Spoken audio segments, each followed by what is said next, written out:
Let's slow this down and talk like normal people for a moment.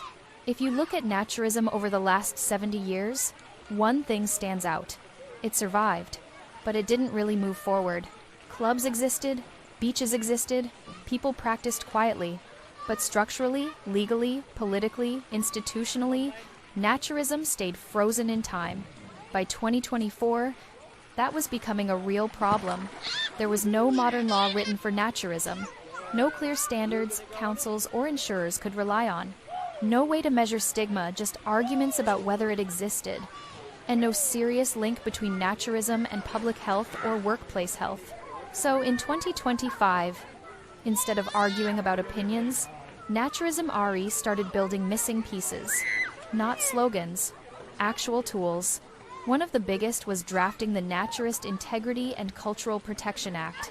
That doesn't mean a law was passed, governments do that. But for the first time, naturism had draft legislation written specifically to recognize it, protect it, and clearly separate it from sexual behavior. That alone changed the conversation. Then came the NaturismRE industry standards. Because rights without standards don't survive long. Together, those two things finally gave naturism something it never had before: a legal backbone and a practical rulebook. Another major shift was safe health zones. SHZ isn't about nudity for the sake of it. It's about recovery, prevention, grounding, and long-term health, especially for workers. For the first time in over 70 years, an OH and S reform actually acknowledged how bodies recover in nature.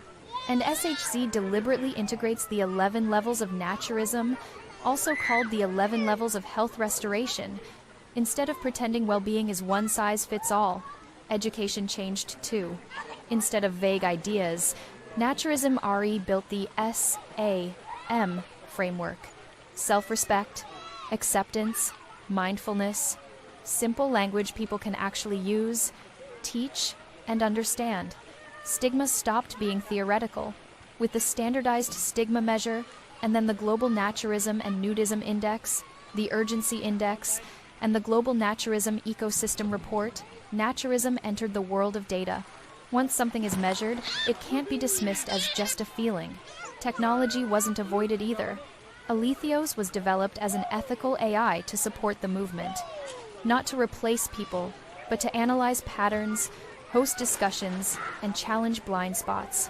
That includes this assembly 8 AIs discussing real human and naturist challenges, not marketing talking points. Governance was tackled head-on. With the Democry framework, Naturists finally have a way to create and grow political parties where that makes sense, instead of staying permanently outside the system. There was also an optional spiritual side developed, Naturis Sancta, not a belief system people must follow, but a way for those who wanted to frame nature as the ultimate observable force, without dogma. On the ground, things moved too. Operation Disrobe Hash-1 and Hash-2 were completed. Operation Disrobe Hash-3 is already planned. Media picked it up multiple outlets, 13 press releases, and the conversation shifted from shock to substance. And one quiet but important decision. NaturismRE removed membership barriers. No paywall, no gatekeeping. Advocacy support became open. That says a lot about intent. So when people ask, what actually changed in 2025? The honest answer is this. Naturism stopped relying on tolerance and started building protection. It stopped asking to be left alone and started preparing to stand. None of this is finished. It's early. Some of it will evolve. Some of it will be challenged. But 2025 is the year naturism finally gave itself tools that can last. And what happens next depends on whether people use them